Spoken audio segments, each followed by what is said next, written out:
আসসালামু আলাইকুম রহমতুল্লাহি বারাকাতু। প্রিয় দর্শক বৃন্দ, বিল্ড দ্য নেশন দেশটাকে গড়ুন ইউটিউব চ্যানেলের পক্ষ থেকে আপনাদের আমি রকিবুল হাসান জানাচ্ছি আন্তরিক মোবারকবাদ। আপনারা দেখেছেন যে আমেরিকাতে ফখরুল ইসলাম আলমগীরের উপর এবং আক্তারের উপর আক্রমণ হয়েছে। এতে কেউ কেউ বলছে যে ব্যাপার কি দুইজনের উপর আক্রমণ হলো, আক্তারের উপর এবং ফখরুল ইসলাম আলমগীরের, কিন্তু জামাতের ডাক্তার আবদুল্লাহ মোহাম্মদ তাহের উপর কেন আক্রমণ হলো না? আমি বলতে যাচ্ছি যে তারা আক্রমণ যারা করেছে তারা কারা? তারা ফ্যাসিস্ট আওয়ামী লীগের দোসর যারা। তারা জানে যে জামাত ইসলাম কী জিনিস, কারণ তারা এর আগে অনেকবার এদেরকে টেস্ট করেছে যে কী জিনিস। আপনারা দেখছেন পুলিশও বলছে যে স্যার একটা মারে একটা যায়, বাকি আর যায় না। আপনারা দেখছেন যে 2006 সালের 28 অক্টোবর অল বাংলাদেশ থেকে লগি বৈঠা এনে তারা কীরকম তাণ্ডব লীলা চালাইলো।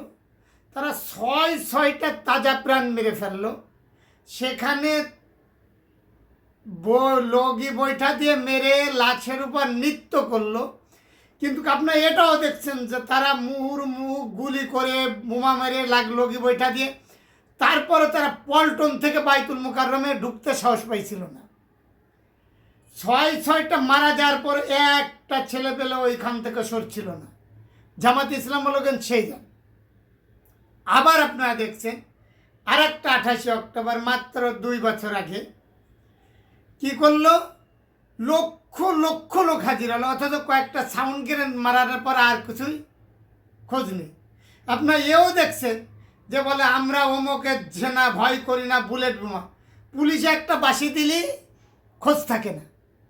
এই আমেরিকায় দেখেন যে কি করলো, তাদের একটা লোকও কিন্তু ওখানে ছিল না, অথচ জামাত ইসলামের লোকগুলো তাদের রক্ষা করল।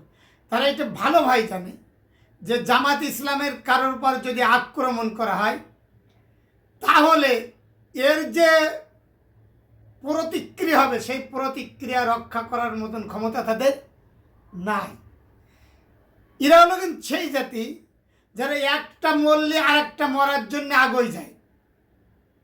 এরা হলো কিন্তু সেই পার্টি যারা মৃত্যুকে 2 পয়সার পরোয়া করে না।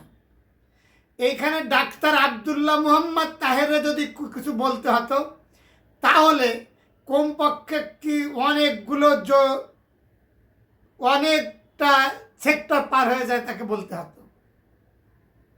যখন অধ্যাপক গোলাম আজম সাহেবরে অ্যারেস্ট করতে আসছিল তখন ওনার বাড়ির সামনে দিয়ে পুরা লোকজন সব শুয়ে গেছিল, বলেছিল যে আমাদের বুকের পথ দিয়ে গাড়ি যাবে, একটা গাড়িও চালাইতে পারছিল।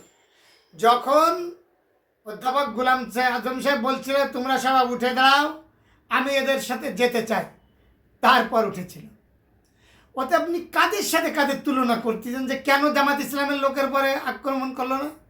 জামাত ইসলামের লোকের পরে আক্রমণ করলে তারা জানে যে আমাদের এই যে প্রতিক্রিয়া হবে সেটা রক্ষা করার মতন আমাদের ক্ষমতা নেই।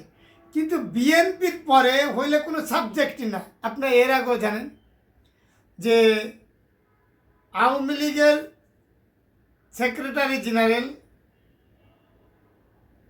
আব্দুল কাদের সাহেব উনি বলছিল যে বিএনপিরে থামানি যায় মাত্র 2টো কেস দিয়ে দিলি ওকে থামানি যায়।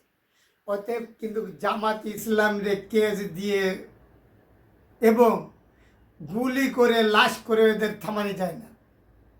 বিভিন্ন বিশ্ববিদ্যালয় দেখছেন রাকসুর মতিহার চত্বরে লাশ পড়তেছে আরও আসছে, লাশ পড়তেছে আরও আসছে, তারপর পুলিশ সেনাবাহিনীও তাদেরকে কিছু করতে পারে।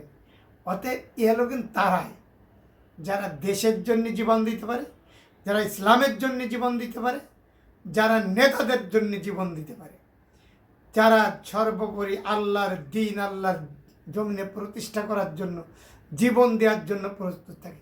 অতএব আপনি কাদেরকে বলছেন একে পর কিছু বললো না? এদের উপর কিছু বলে রক্ষা পাওয়া খুব দুষ্কার ছিল।